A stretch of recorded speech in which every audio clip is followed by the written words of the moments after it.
And we're back. All right. Parenting is fun. If you ever need birth control and That's you it don't right want to there. take it, I'll just tell you all about it. Try a live stream with two 3-year-olds trying to go to sleep. Try it. Give it a shot. All right, we're back. Sorry We're about the back. break. We're back.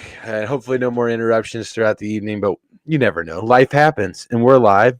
Shit happens. Next time, Aaron, I'll just hold it down for us. We know that going forward. So, anyway, before we were so rudely interrupted, we were getting into KD and Kyrie, and we talked about how somebody leaked something that, the Nets had supposedly offered Kevin Durant in exchange for, I think it was Edmonds and Cat, Carl Anthony Towns, and 4 first-round picks, I believe it was.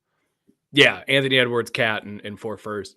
And that's an immediate hang up the phone for sure. Yeah. But For the Timberwolves, right? right, because what would the Timberwolves even have left on their roster? Right. Like, that's a worse situation for KD to go to. And then the only thing I was saying was that has to be before the Gobert trade because of the Stepien rule. So you can't trade consecutive first round picks. You have to at least retain yours every other year, which is why you see teams do this all the time when you're allowed to do the pick swaps because you're still technically retaining a first round pick, but it's basically to protect teams from themselves because of Ted Stepien, one of the worst owners of all time, was the owner of the Cavs during the 70s and early 80s before Gordon Gunn stepped in. And what the a NBA, great name. Great right? name. And he was blind. That's amazing. Yeah, and he's like, yeah, draft that LeBron guy. This guy looks good on tape. He drafted LeBron without ever even knowing what he looked like. And he's like, yeah, I heard he's pretty good. That you just have like the best advice. You have to have the best advisors on the planet. Like, how do you? Yeah, just roll. Oh, it sounds good. Yep, that sounds great. Well, he listened to the radio calls. He does. Either way, whatever. So that had to be before the Gobert trade. And I touched on this last night. The Gobert trade is like one of the worst trades I've ever seen. Now, you're a Jazz fan. Great trade. Phenomenal. Absolute F- for the Timberwolves. I hate it. Yeah, I mean, to be honest, I don't know how they got that much return, unless the Timberwolves plan on signing someone that's currently a free agent that requires that kind of, because they offloaded not just 4 picks, but like 4 players as well. Yeah, but they didn't really. So part of the reason that they had to give up 4 picks, and really, my question is, who were they bargaining against? Like, who was the other team that was like, that's a good we'll point. do 3, but not 4? Because like I feel like they were just negotiating against themselves. I don't think Gobert. I mean, I think Gobert was worth maybe a good player and a pick. Just listen, the guy is an all defensive player. He's really, really good. He's like 30 years old though. Yeah, he's 30 years old. He's going to be owed like $49 million in 2 years. The Timberwolves are going to be paying like $100 million for their fucking front court. Like, it just doesn't make a ton of sense. So either way, I didn't like the trade from the Timberwolves side, but you know, to kind of go back to the KD part of it, the Nets are going to be asking for a lot, and I get why. I mean, he's one of the best players in the league, and he's got a 4-year contract. Right. But at a certain point, it's the only reason you're bringing KD in is to compete for a championship, and you can't really do that by shipping everybody out. So I don't really understand the logical landing spot, and to me, it just kind of figuring it out with the Nets is the best move. So again, this was apparently the Nets had floated this out to the Timberwolves that it was, I'm sorry, Anthony Edmonds, right? Anthony Edwards. Yeah. Anthony Edwards, Carl Anthony Towns, and 4 first-round picks. Now, Aaron is poking holes in this, saying that it's, again, an awful trade, which according to the Timberwolves, it's pretty much all they do at this point, I guess. But that is the reason why I think it's bullshit. I think it's something that somebody put out there into the news circuit to get circulated, to kind of set a bar for the expectation from the Nets on what they're expecting to get back. They want 2 playmakers and draft capital. Now, 4 picks is pretty crazy when you're getting 2 players of that kind of caliber, in my opinion.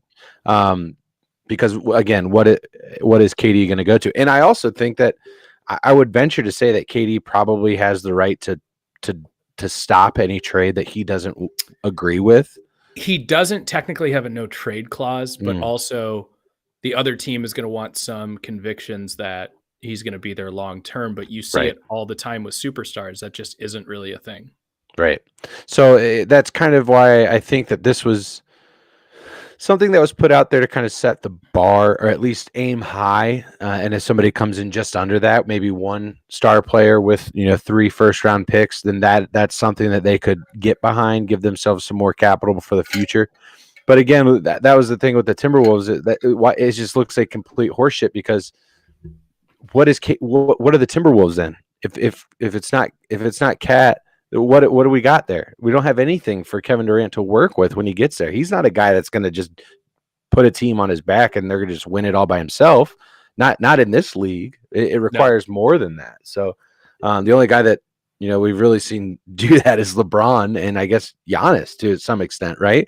So I guess you could maybe. I wouldn't really put Kawhi in there, but close, right? But not necessarily. I mean, no, but they still had guys. Yeah, they still had guys. Yeah. The Timberwolves would be left. That Jaden with a question here in the chat. Jaden, what's going on, buddy? Welcome back, buddy. Thank you. So he's showing up here saying, do you think Kyrie actually will land with the Lakers? Aaron, I'll put that to you. I say if he goes anywhere, it will be the Lakers. Yeah. Because if he goes anywhere, it will be the Lakers. Yeah, and the reason I say it like that is I still think that the best option for the Nets have is to figure this thing the fuck out, because you have Kyrie, you have Durant, you have Seth Curry, you have Ben Simmons, you have Joe Harris. You trade for what's the guy from Utah? O'Neal. They just signed TJ Warren. Like there's some decent guys, and that's the best roster that these guys can actually end up on. Well, thanks for liking the stream, buddy. The one that they're actually on. So I don't think there's really a lot of teams out there. You have Kyrie on a 1-year deal, so maybe there's a team that's like, all right, let's just kind of try to swing for the fences this year. The only other team that I think he ends up in LA, whether that's the Lakers or the Clippers. Okay. I think there's two ways to look at that. You have the LeBron James factor. They obviously had their falling out in Cleveland, but they've made amends since then, off the court, and they seem like they're buddy every time they play against each other. Thank you for sharing the stream, Will. And let's go, Will. And then the other side of it for the Clippers, you got Ty Lue. Ty Lue's the only person who's ever been able to squeeze the orange on Kyrie Irving and get a championship out of him. Sure. Yeah, I think that makes a lot of sense. I don't really see Kyrie going anywhere else. I think LeBron is also weird enough to be able to gel with him again. I think they're both weird guys. I think that's just a known thing. LeBron is, I think it's kind of a factor of just where he's been in his life for the last 18 years, roughly, right? There's the fact that he has been a superstar for that long. You're bound to get kind of weird. Like, look at Kanye. Like, he's just been super famous for that long. I mean, that's an extreme example, but welcome to radio. We speak in hyperbole, but I just think it's a match made not in heaven, maybe in purgatory, but they're just able to they're just able to get together and make things happen and put it behind them, because they both I think they just both really want to win, and take their legacy. That's the word I'm looking for. Take their legacy up. I think I agree with you on LeBron for that. I don't know that Kyrie just wants to win, or I don't think he gives a shit about his legacy. I think he's shown you in the last couple of years, not even just this COVID year. And let's not forget, Kyrie Irving wasn't the only person who refused to get the vaccine. He was just the only one to do it in a city where it was required. Yeah. You know what I mean? So obviously we're removed from that piece of it, at least now. Who knows what happens in the future, but for LeBron, he doesn't give a shit about your off-court stuff. It's what can you do for me on the court, and how can you help me win a championship? So I think maybe Kyrie does care about his legacy, because I do think for that reason, I don't necessarily think it comes back to basketball. I think he thinks that his stance on that, his viewpoint on that, transcends basketball, almost to like a Muhammad Ali kind of thing, that he is standing up for what he believes is right. and he's putting the sport aside that. And I think he misses the mark on it. Don't get me wrong. I think he's just flat wrong on this, but you like that. I think I think that's where his head is, though. I Sure. honestly believe that he thinks that he's doing something beyond the game and beyond himself in terms of legacy. So, but no, I agree with you. I think if he ends up somewhere, I actually do think he will go to the Lakers at some point. I think that deal gets done. What's the price tag? What is it that the Lakers are giving up for Kyrie? Because I think a lot of people think it's a huge price. I think you have made the point, at least in our private conversations, that Kyrie has done a lot to drive his price down. Yeah. So talk a little bit about that. And he's also on a 1-year deal. So you're going to get him and lose him most likely, depending on where he goes. That might not be the case everywhere. Maybe the Lakers would be interested in re-signing him, but you're getting so much volatility from a guy where a guy like Durant, outside of the injury concern, which is just and fair, you kind of don't really know what you're going to be getting out of Kyrie. He's a a loose cannon. I don't really know how you want to describe him, but he's also injury prone. Sociopath. Yes, he's not a great locker room guy, to put it, I guess, the best way. To put it fucking mildly. Yeah, right. The interesting thing to me would be, would the Lakers, and by the Lakers I mean LeBron, be open to trading Westbrook and Anthony Davis for KD I think Westbrook and Kyrie? Oh shit! I mean, because Davis would be a great piece back for the Nets. I agree. I think as long as he can stay on the court, right? That's always the biggest thing with AD is like staying healthy, right? But Kevin Durant's got 3 years left on his deal with the Nets. How long does he have there in Brooklyn or in his current? He's got 4 years on his deal. 4 years left in his deal, right? LeBron, was he continuously signing 1-year deals with the Lakers, or I think he's got this year and next year. This year and next year. So, I mean, that solidifies them as a or it might legitimate. just be this year. I think it might just be this year. Yeah. I was going to say I thought this was the last year, and he was going to just continue to sign 1-year deals until he's done, is what I had heard, at least. And I think he wants to keep that flexibility open so he can play with Bronny when he eventually is pulled into the NBA. Well, he still has father. time until then. It's to put the pressure on the front office to say, if we don't get this shit figured out, I'm out of here. Yeah. And he has that power. He's trying to get the rings. Exactly. He did that in Cleveland. He's done that, even when he went to Miami, he didn't sign the max. He didn't sign the max amount of years that he could. And he's a really good job at saying, if I am going to add extra years onto it, they're going to be player options. The guy's a billionaire. He doesn't need the money from the court. Nope. He doesn't. He's the first active player to ever become a billionaire. I mean, just absolutely amazing what he's been able to do outside of the game. And a lot of people rip on LeBron, but I mean, just let's think about this in terms of socially, the way LeBron carries himself. You have never heard about LeBron doing anything that isn't socially acceptable. You've never heard about him being a dick to people. You've never heard about him getting in trouble, being a womanizer. And maybe some of that stuff comes out after his career. I don't know, but you've never heard about him doing anything remotely negative. The worst thing on his record was the decision. Yeah. And he's made amends for that since. I mean, honestly, it's hard to blame. He was the most powerful person in the game of basketball. He still is, in my opinion. Yeah. It's hard. ESPN's like, hey, we're going to throw you a couple $1 million. Just come on and tell us where you're going when you come on there. And it was in front of kids and make it a charity thing. Yeah, it was obviously a lot of it too much. I'm sure you did. Look at the fucking shirt you're wearing. I get it. I get why you hate it. The crazy thing about that, I was in Miami when that oh my night. God, I was in Cleveland. That was the craziest part about it. And Jaden coming in with Will, we're gonna get to your comment here in just a minute. Well, Jaden come in with a perfect comment. Come on, the motherfucker built his own school. I mean, right? He did. Yeah. He's absolutely a model citizen, in my opinion. But But yeah, I honestly, that would be amazing. I think the Lakers would be willing to do it if they can make it happen, which I think they can make it happen. It will probably take more than just AD and Westbrook, because Westbrook comes with a high price tag, an expensive contract, all of these things that come along with that. I'm sure AD probably has that coming down the pipeline as well. Are those two enough to build a future off of? Probably not. They would need a little bit more than just those two straight up. So, well, and let's not forget the Lakers are still in debt to the Pelicans for the picks for AD anyway. So it's not like they can just go, all right, here's 4 first rounders. Right. So a lot to be decided there. Let's see. Will coming in with another comment here, getting kind of back to the Kyrie thing.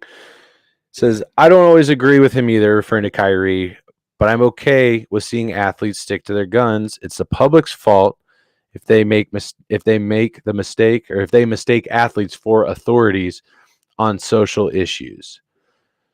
So this one, there's a lot to unpack on this one. Yeah. A lot of trip bags for me to step in, and I'll try to step in every single one of them here. But I don't necessarily think that the league or sports or the media or anything forces athletes into that position. I don't think that they're pushed into being an authority figure or anything of that nature. What I think happens is athletes have the exposure and they have the platform, which these things weren't the case 10 years ago, right? Maybe they were starting to be. The top guys did, but now everyone's got a social media handle with a check mark. Exactly. The top guys did. I mean, you've heard the phrase, I am not a role model, right? You've heard that before. But now these guys have millions of followers on their social media, and with a push of a button or a tap of a phone, they can make their point known, and then that is then spread out by the media. So I don't think that they're being forced into a position where they are made into authority figures. They are just giving their opinion on an issue, and then the media is then sharing that opinion with everybody. Right. I mean, if I ever turn to Kyrie Irving for guidance on anything, please unless it's dribbling the basketball. Thank you very much. Yeah, exactly. Yeah. Unless it's anything to do with basketball. And I don't mean that as the shut up and dribble. Institutionalize an amazing handle. No, I think he has. I think he has full right to share exactly how he feels. He has every fucking right to share exactly how he feels. I think athletes are people, and just because they're athletes doesn't mean that they're not allowed to voice and share their opinions. Yeah. You can disagree with those opinions, but I hate the people that are like, "Oh, fucking shut up, dude. Sports are my escape," and it's like, your job is to dribble a basketball. Start drinking. I don't know what to tell you. It's like, fucking Bob, your fucking job is to like do plumbing. Like, I don't give a shit about your opinion on healthcare or whatever the hell it is. Yeah. Like, why are you given a right? You know, like they are afforded the exact same rights in society to voice their opinion. But you're right. They just have a louder platform. That's it. And Kyrie is fully within his rights to say, I'm anti-vax. You know, I'm against this. I'm against that. But I am also within my rights to say that guy's fucking weird. Yeah. And not just for the vaccine stuff. This guy legitimately believes that we live on a flat plane. He believes the earth is flat. He's come out since then and said that he was like trolling the media, but I think exactly. I think I think he's covering his ass a little bit there. Will, by the way, amazing profile picture, ripping some fucking bombs at Topgolf there, buddy. That's a great fucking picture. Just full. Look at that rotation of his hips right there, Will. Torque. He's getting that rotation on that hips, which is key. He's not swaying, Aaron. He's rotating and then just coming through on it. Lovely. And Will's not alone on this opinion as well. I think a lot of people share that opinion of like, why do we turn to these guys? And maybe we kind of missed the mark there on Will's comment. What he's maybe saying is that why do people turn to athletes for fucking opinions on this? I respect his opinion to stand by what he believes. Absolutely. You have every right to do that. I have the right to think you're fucking stupid for it, but that's not the point here. Why do we put these guys in this position to be not social justice warriors, Aaron? That's not what I'm trying to say. Because in my opinion, social justice warriors are like just the loudest people in the room, not necessarily the smartest or the most Yeah. right people in the room. But I mean, why is it that we put these guys in a position to judge the way or change or I guess impact the way we view social issues as well? I mean, part of it is, and I hate to say this because this is basically what we're doing, but we need shit to talk about when there aren't balls going in the hoop. You know what I mean? Like, Yeah, so when Kyrie Irving that's says fair. something that is completely outlandish and First Take has to fill 4 hours of programming, Every what the day. what the hell else are you going to talk about? So I think Yeah. that's part of it, and I think it's very easy to blame the quote unquote media because it's such a blanket term. Like, what are you talking about? Are you talking about social media? Are you talking about talking head shows? Are you talking about like the literal news? Because really, you're just referring to that as a blanket, and those are all Yeah. different things. I get frustrated about that part of it, but I don't think that's what Will's point is here. And athletes' job is not to carry the water for society. That's not what their role is. But like we said, They Kyrie is well. can. They can. Yeah, Kyrie is well within his rights to say whatever the hell he wants. But then, like, Well, not it's only that, looking at Will's other comment here, kind of what I'm saying, 2020 stat, LeBron has put 2,300 kids through college. They yeah, can carry the water, right? They yeah, can do that yeah, they in a can. way that's impactful. Absolutely, absolutely. But I don't expect them to. No, no, no. It's great when they do it in a way that is a positive. It's not polarizing in any way, right? Good Um, luck with that. yeah, right. Shit. But There are I people mean, that are we pissed off that LeBron is putting kids through college. Like those people exist. seriously, I have yet to come across. I'm sure they do. I'm not denying that they do, but that is how, that's the hill. That's the hill you've chosen to die on. Is that you're upset with LeBron for building a school or funding education? Whew. I mean, I just start drinking. I don't know. I don't know where to go. Where to go off that one? Okay. Yeah, twist my fucking arm. Yeah. uh, so all right. So we've covered KD, I guess a little bit. I guess let's talk where landing spots on KD. Where already got that comment. Where do we honestly believe that Kevin Durant ends? I've heard he's going to just stay in Brooklyn. I I mean, think that's the best move. why is It's that? because it's the best roster. Mm, And again, if you can work it out with Kyrie, Durant, you were able to bring in Simmons and Seth Curry. Those are two important pieces. Joe Harris is going to come back healthy. The Royce O'Neal trade was a good trade for them from Utah.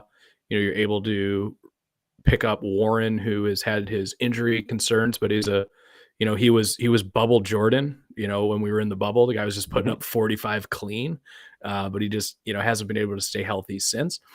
And there's still teams in the East that I think the Celtics have done a good job of getting better. I think the Bucks have done a decent job if Ingles can come back and be a contributor maybe around November or December. mm, But really all you need is him for the playoffs. Obviously yeah. Middleton coming back. Let's see what happens with the Heat.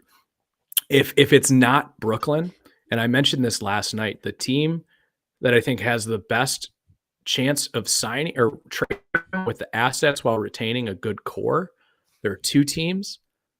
It's the Pelicans, and they have all of those Lakers picks still, or a good chunk of them. They Yeah. have their own first round picks. You can trade Brandon Ingram. So when you look at the Gobert trade, everyone's going to be like, well, the starting ask is for 4 first rounders. And it's like, well, no, because if you trade Brandon Ingram, to me, that's like a first or 2 first round picks worth of value Yeah. because he's a budding star. Yeah. He's been an all-star.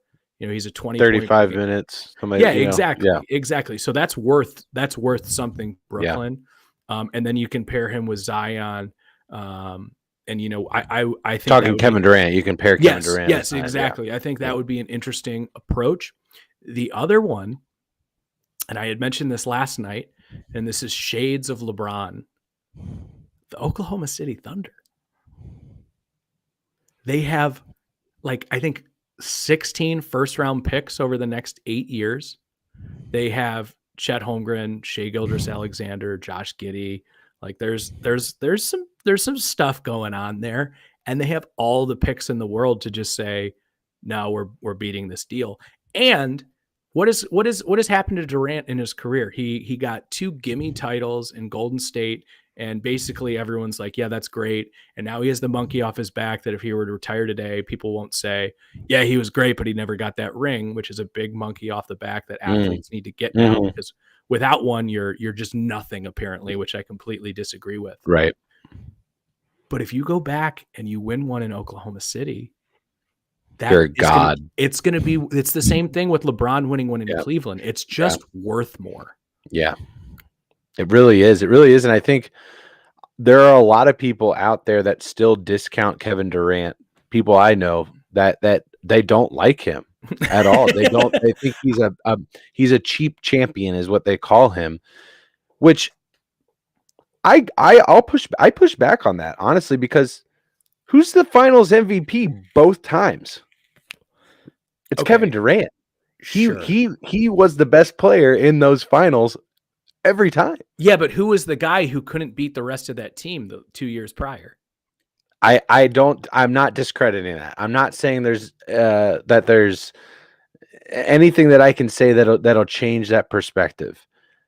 My point is no one could. Nobody could. There wasn't a team that could do that. Cavs did. They did it after. No, I mean they beat the Warriors before Durant got there. Oh, that's right. Okay, the year before. Okay, and I would argue they would have won the year prior with the greatest player on the planet, and Kyrie Irving, and Kevin Love. Yeah. So it takes muscle to beat muscle is what I was trying to say. That 17 Cavs team was better than the 16 team. But listen, that Thunder team was not. They weren't. It's been proven by what Westbrook and what Harden have done since they've left the Thunder. They aren't it. They just aren't. James Harden is not going to lead a team. Russell Westbrook is not going to lead a team. Well, Harden wasn't on that Thunder team when they lost to the. You're right. You're right. He had already gone to Houston at that point. He had already and I mean, he proved it there as well, right? Yeah. Regular season record, just shattering people in the regular season, getting to the finals and just absolutely crumbling. Yeah, my only issue with the Durant to the Warriors thing, and the reason I discredit it a little bit is, obviously he went there because he could, but it was such an unprecedented time. He just happened to be lucky that his contract expired when the salary cap jumped up like 30. Like the Warriors never should have had that cap space. It never should have even been feasibly possible for them to be able to pull this off. But because the cap jumped so much as it did that year, they were in a position to sign him. So the the NBA actually does a pretty good job of, like right now, for instance, in free agency, I'm sitting here as a Cavs fan, and there is literally no market for Colin Sexton, which is great for us because, we're not going to max him. I would love to retain him in, a 12 to $15 million range, but because nobody has cap space, there's nobody that's really calling for him. The only thing you can do is sign and trade for him. And that was never going to be an option for that Durant going to the Warriors. Which I'm going to sidebar here. When does the NFL new media deal get done? After this next season or the season after? I believe so. Yeah. Yes. After this next season? I believe so. Yeah. So that's an interesting point. I'm going to draw a parallel here. No, it's 2 years. So it's this year and then the year after. Okay. So then that still is in effect, but in a different sense. Free agent for the Cincinnati Bengals after the season, due to the fact that he is currently a franchise tag player, is Jesse Bates. Do you think, from a player's perspective, from an agent perspective, knowing that you were playing under a franchise tag this year, and teams are going to be waiting for that new deal because they know the salary cap is going to come up, are you more inclined as a player to get a deal done, to get something long-term established, or are you more inclined to bet on yourself, play under the franchise tag 1, maybe 2 years? I mean, let's be clear. A franchise tag is a nice salary. It is a nice salary. Yeah. You get paid. No protection long-term. No protection long-term. So that's the question then. Do you bet on yourself, whether it's basketball, whether it's football? I was just using that as another example, right? As a player in that position to where teams are 2 years removed from just spending fucking stupid money, right? Because they can, Right. and the market hasn't been set quite yet to adjust to that. There's going to be a period to where the teams that strike first in that free agency period are going to get better deals than those that strike later, right? Because they are setting the market. It's just how it works, especially in one where a new TV deal is done and the money is bigger. There's more room to play. Right. Are you more inclined as a player then to get that deal done now, or are you betting on yourself for one, potentially 2 seasons without a long-term contract? So it's a little different. And the two reasons I'll say it's a little different is football. You're saying it's different between football and basketball. Yeah. Okay. And the reason is for football, we've said this countless times on this podcast, the salary cap isn't real, as opposed to the NBA where it's very, very real. There are actual constraints in the NBA that makes it very, very difficult to just sign free agents. You don't just get to void years, kick the can down the road, which you've seen a lot of teams do, as well as whether it be the franchise tag or whether it's I'm going to bet on myself and sign a 1-year deal. Man, you blow your knee out and you're done. You know, is there something to be said about I would rather take the 4 years? So something the Browns have done a really good job. And, you know, I know for a lot of people that I hate to say it, but just not paying attention, give the Browns a lot of shit because they gave Deshaun Watson like no money this year coming up and saying, oh, well, they're just trying to protect him from, losing suspension money. No, they've done that with every single contract. Myles Garrett, Deshaun Watson, Denzel Ward. They're like, all right, we'll give you this gigantic deal, but you're not going to get anything in the first 2 years. But when that new TV money comes in, guess what? You're earning $20 million a year. Yeah. And that's just smart business. 50 million for Deshaun, right? Right, exactly. But that's going to look like a bargain when you start to see the free agent deals that get signed. When you start to see Lamar Jackson's deal, when you start to see Joe Burrow's deal, when you start all of these guys that are due coming up. And now you have them locked up. Justin Herbert, like all of these guys. Oh, that's my boy. All these, I knew that was going to get your dick hard a little bit there, but when you start seeing all these deals coming up, it's going to be ridiculous. So no, it's just, I think that injury thing plays a bigger factor in football for sure, which is why I think you're more inclined as a player. I think you want the longevity. I think that, and honestly, I've mentioned this a couple of times. I think that's the sticking point for Jesse Bates. I don't think it's the money. I think the Bengals are more than willing to pay him his due, which probably lands somewhere in the $14 million range, which is interesting. Kind of what you're saying for Colin there. But look at Durant. He tore his Achilles in the finals and signed a max deal. And they're like, yeah, we know you're not going to play next year. Yeah, it's just different because one player can impact a roster in basketball so much more significantly than they can in football, right? And I think we've seen these guys in terms of playing careers in basketball to where they continue to be successful. So long as they want to play, they can play for longer, just based on the workload management, right? The science and recovery and diet and all these things that go into the game now. Basketball players are playing longer, especially after these catastrophic injuries, which tearing your Achilles, I mean, you do that in football. you just lost $10-15 million easily. Mm-hmm. I mean, easily. A year, right? Not in a total contract. I'm talking a year. Yeah. I mean, look at Raheem Mostert. This guy would be, I would venture to say he would probably be at least a top 7 running back paid wise in the league. I don't know about that, but yeah, I know he's a really good running back who can't stay healthy. He was fantastic. He just cannot stay on the field. Or not Super Bowl, yeah. Yeah, and the NFC Championship game as well. Yeah. I mean, just amazing football player, can't stay on the field, and it's just an interesting paradigm between the two leagues. So we kind of talked about it a little bit. I know you guys kind of poked the bear a little bit last night with it, but I didn't get to talk about it, so we got to talk about it now. Okay. The best quarterback in Browns history in the last 20 years. What's a really interesting, funny stat? Baker Mayfield is going to finish his career with the Cleveland Browns with the exact same number of starts as Tim Couch, 59. Wow. That is very interesting. That's fucking interesting, man. That's fucking interesting, man. So I touched on it a little bit. last night, and I encourage everybody. I was hot last night. I'm going to be honest. I was coming in hot. Me Your and AC Todd. broke. No, I'm just a hot guy.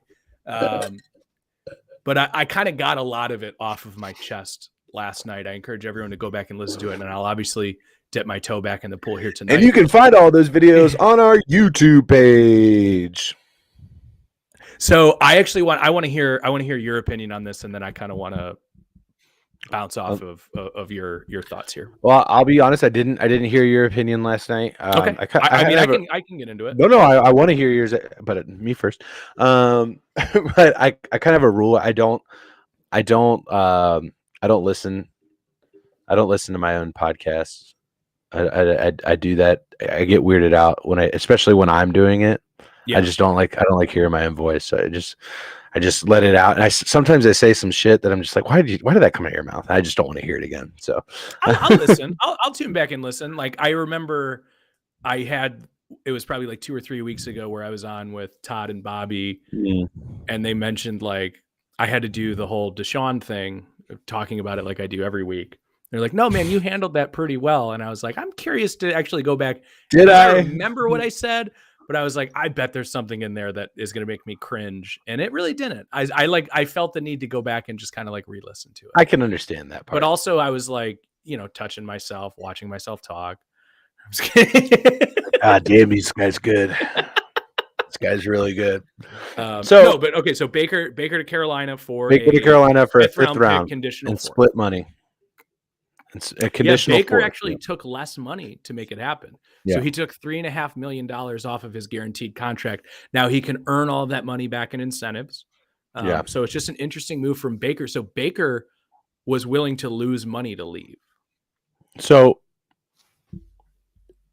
from a 30,000 foot level, great trade. Fuck, let's take it 40 for both teams. Great trade. Great trade for both teams. Why? Interesting. The Browns got draft capital back for Baker. They didn't just cut him loose and he didn't walk away. That is what they wanted. They didn't think that they were going to get, a first round draft pick or multiple seconds or even a player in return. They knew it was going to be a upper middle round draft to a late round draft pick is what they were going to get back, right? I think we set the over under at like 4.5 in our group chat. Which is hilarious. Because it's basically either 4.5. We still don't know. So good job on us. Yeah, good line setters. So I honestly think that they got back what they felt they were going to get. And for Carolina, yes, crowded QB room, but they have the best quarterback that they've had in a while at Carolina. Yeah. The only issue that I have with Carolina and why I think that this is maybe a bad trade for them. They have no fucking plan. They have no plan for their organization whatsoever. They haven't had a plan for quite some time since Cam Newton started shitting the bed. They have had no plan as an organization. They have had no plan in terms of who the fuck they were hiring. Matt Rule was a shot in the dark. They didn't vet this guy out properly. No one even had him on the radar as a head coach. No, he was at Temple and then he was at Baylor, and he was at Baylor. He was very highly respected coach in the inner circles, and there's a reason he got all of the guaranteed years that he did. What this looks like to me is a last-ditch Hail Mary from Rule to kind of hang on to that post. And I think I guess so. I guess I'm coming from a hindsight perspective. When he was hired, I was like, I don't get it, but we'll see, right? I remember myself vividly saying, yeah, I don't necessarily like that hire, but I've been wrong, once or twice in my life before. We'll see if it happens again, but it doesn't look like I am here. I don't think Matt Rule has a vision for this team. I don't think this front office is thinking in a mindset that they're going to set themselves up for success. They just drafted a fucking quarterback in the in the second round, I believe it was, that they drafted a quarterback. I think it was third. So that was something I brought up last night too. So I'm going to read the same stat off from Warren Sharp, at Sharp Football on Twitter. Great. If you're a gambler and you're not following Warren Sharp, you have or us. Yeah, exactly. But the Panthers have traded away a second, a third, a fourth, a fifth, and a sixth to assemble a quarterback room of Sam Darnold, Baker Mayfield, and Matt Corral. No vision. Like you said, no vision. And that No just vision. speaks to that point completely. But Baker Mayfield is the best quarterback in that room, in my opinion. Yeah, and I still don't think he's just going to be handed the keys either. No, nor should he, right? Nor should he be handed the keys. It needs to be earned. But I think Baker is better than both of those guys. I think Baker's proved that since, I mean, him and Sam were drafted in the same draft class. 1 and 2. Yeah, I think that it's hilarious that they're in the same quarterback room now and have to compete for a starting job. That's fucking hysterical. Who's the winner in this? Matt Corral. He wins. Why? No pressure at all. No pressure to be the starter. Sure. Yeah. If he is, great. The only reason I'm saying he's not a winner is, let's just say Baker Mayfield takes the Panthers to 8-8 and they give him a contract. I don't see that happening. Okay. Let me back that up. The Panthers could absolutely do that. The Panthers could absolutely. Would I do that? Not a fucking chance in hell. There's no way I would do that. After investing all of that into that quarterback room and drafting a quarterback in the second round, there's no way. There's no way I would do that.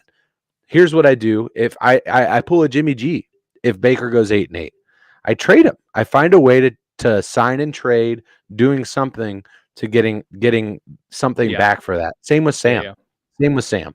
So that's the only way that makes sense, and I see Carolina easily fucking that up. There's no qualms with that. That's not a stretch for Carolina to fuck this up. And of course, the Browns play the Panthers week 1. Oh, that's just fucking jerk me off, dude. That's fucking beautiful. that is just poetry. And Deshaun isn't going to be playing in that game. I think we all probably have a good idea on that. So Jacoby versus Baker. So here's something I wanted to bring up, and I didn't last night, so I feel bad because I feel like I'm kind of rehashing a lot of the stuff I said last night. But if Deshaun, let's just say, is suspended for more than 8 games or somehow for the whole season or whatever it might be, the Browns just cleared some cap room, obviously getting rid of half of Baker's contract. They already had 20 before that anyway. If you're the Browns, you want to just take that pick you got from Carolina and toss it to San Francisco and say, we'll take Jimmy G? And then what? Stash him behind Deshaun afterward? No, he's on a 1-year deal. Oh. Yeah, I mean, I think that he gives you a better shot to win than does Jacoby Brissett. I think Brissett's fine if it's 6 or 8 games. I think you win 3. You know what I mean? 3, maybe 4. We got a pretty low. Like I think our season starts like I want to say it's Carolina, Atlanta, Pittsburgh. If you had Baker, I'd say you're winning at least 2 of those games, right? Yeah. With Jacoby, I don't know. I don't know that. I mean, look at. It's not like he went out and just won more games than lost, right? If he had, he would easily be a starter somewhere. There's a reason he's not a starter. Is because he doesn't win. He's exactly what you want out of a backup, though. Sure, he'd come in and he could change the pace of play. He does something different than most, normal starters do, and gives you an opportunity to kind of change things up and cause the defense to adjust, which is exactly what you want out of a starter, a la Mike White for the New York Jets when he came in and beat the Bengals. That's something that when Zach Wilson was hurt, he came in and beat the Bengals and shocked the world, right? And then what happened the week after that? He shit the bed. No, I'm not saying Jacoby's obviously much more seasoned. He's been around and he knows how to play week in and week out, how to prep week in and week out. But he's a pro. Exactly. Do I think he gets you to the playoffs? Absolutely not. I don't think so. And I think I would doubt it if he had to play. That's what I'm saying. If we needed him to play 17 games, I would venture out and try to make that trade with San Francisco because Jimmy Garoppolo made the playoffs last year. He's made the Super Bowl. And you're basically giving him a similar type of roster that he had in San Francisco where, listen, bro, we don't need you to go out and gunsling it and win these games on your own. I need you to hand the ball off to a 2-headed monster behind you. You have the best offensive line in the league, and you have a pretty good defense behind you as well. Yeah, I think defensive line, but just the interior of the defensive line for the Browns is taking a step back this offseason. I don't think they value that. They value the defensive ends and Everybody linebackers. does. Yeah, right. Yeah, I think everybody does. But I think there's something to be said about being able to shut down the interior of an offense. Not only that, but I mean, shit, look at the Rams getting pressure from the interior, right?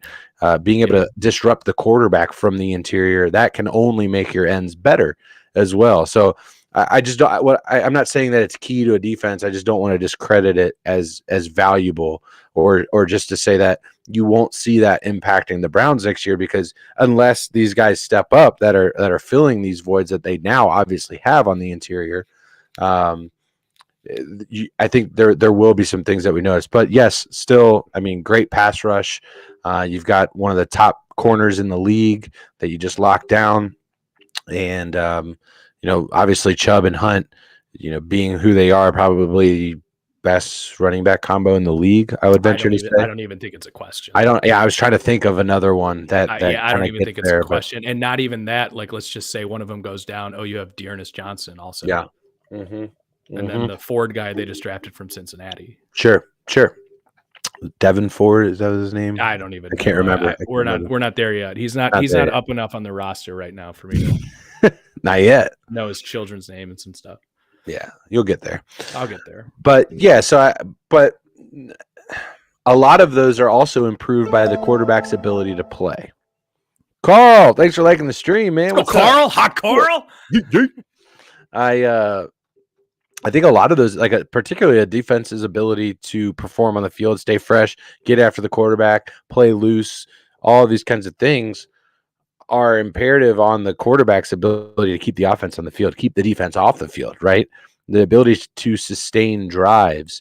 I'm not, and Jacoby can do that. I'm just saying that obviously Deshaun and Baker could do that better, in my opinion. So, what did I say? And we've talked at length about Deshaun, this whole off season, and since I've been, privileged enough to join you guys. What did I say? I would cut you off mid-sentence and say he's never playing again here.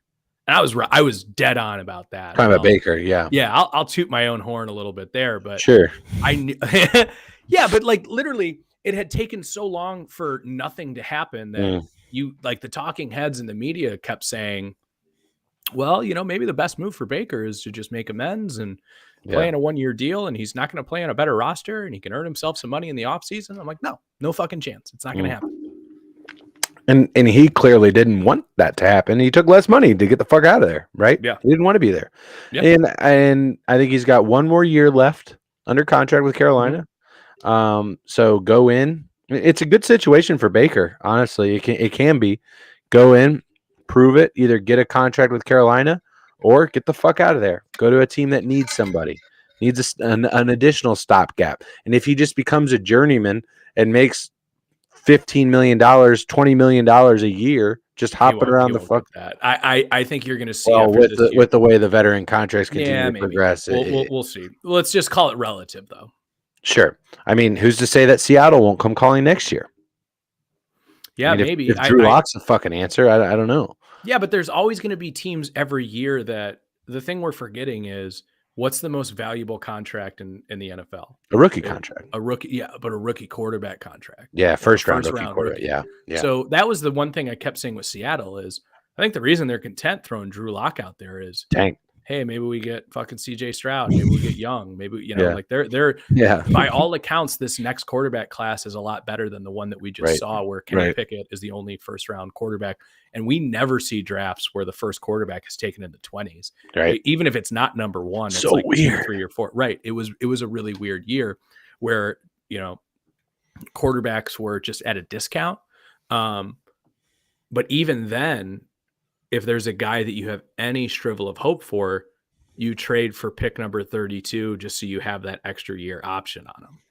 So I don't think those teams, whether that be Seattle, whether that be even like Atlanta, I know they went out and got Ritter and or what's his name from Atlanta Cincinnati. got Ritter. Yeah, Ritter. I think those teams would be just as content with, maybe grabbing a rookie in this next class rather than spending money on a guy that who he is. truthfully, I think Baker is going to go the way of Andy Dalton, where he's fine. He's done good things in this league. There's nothing Who was wrong better? with him. Baker. I believe Baker. I believe Baker was better. Interesting. You know what Three though? three less division titles than Andy Dalton.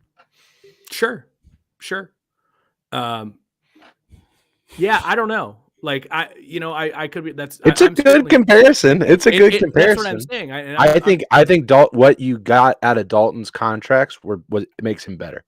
Yeah, that's fair. And you can't argue that Dalton had better weapons. You can't make that argument. I'd say they're about flush, right? Obviously, Dalton had AJ Green in his prime, which I think is you could say is better than anyone that. Do we say that that's better than anyone that Baker had?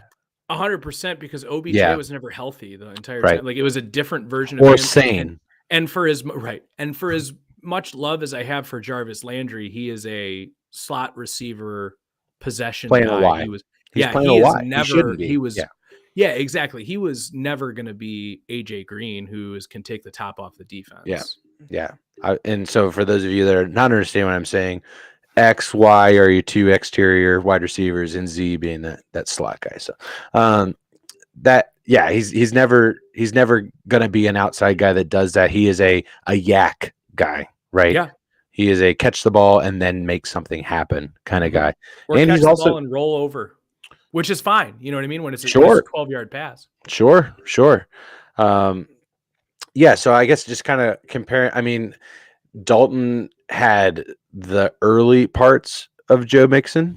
But prior to that, it was Cedric Benson and BenJarvus Green Ellis, I think who his running backs were. The law firm? Yeah, the law dude, that's such a fucking awesome name. One of the greatest nicknames of all. It is, it really, really is. That's awesome. Thank you for that. In terms of defense, Dalton didn't really have much of a defense. I mean, Pac-Man, Vontaze Burfict. Yeah, sure. You had Geno Atkins, probably one of the greatest defensive tackles in the AFC North of the last 10, 20 years, right? Yeah. Hall of Famer, no doubt. To be fair, too, Baker also had fucking Hugh Jackson and Freddie Kitchens his first 2 years. Fair. I mean, Marvin Lewis.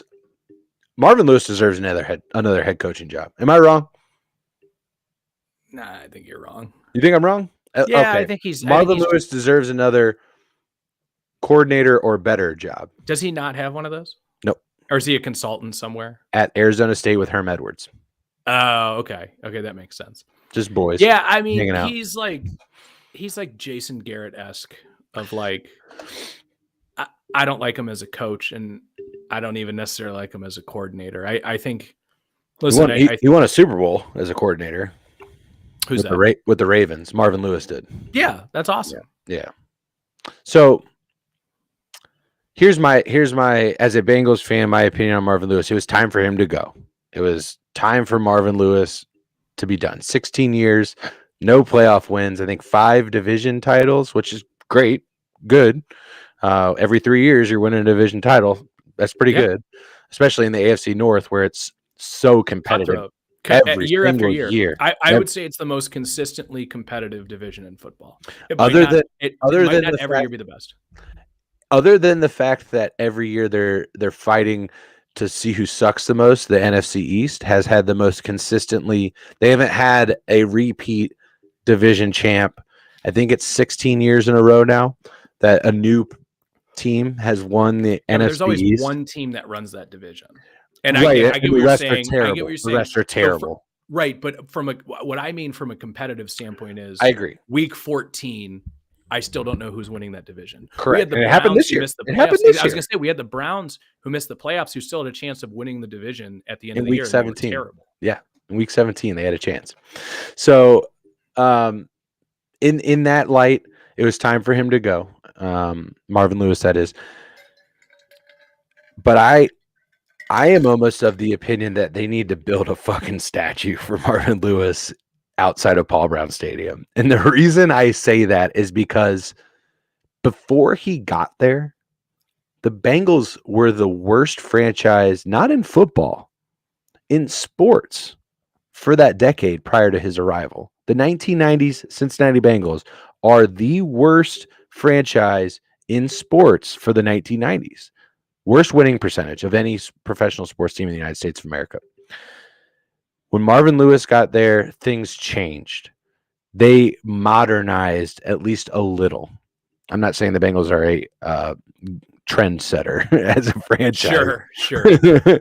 But they made steps forward as a franchise. He brought them out of the dark ages. They were competing for playoffs. Now, obviously, they got Heisman Trophy winner and could have been one of MVP candidate before he got his fucking knee ripped apart.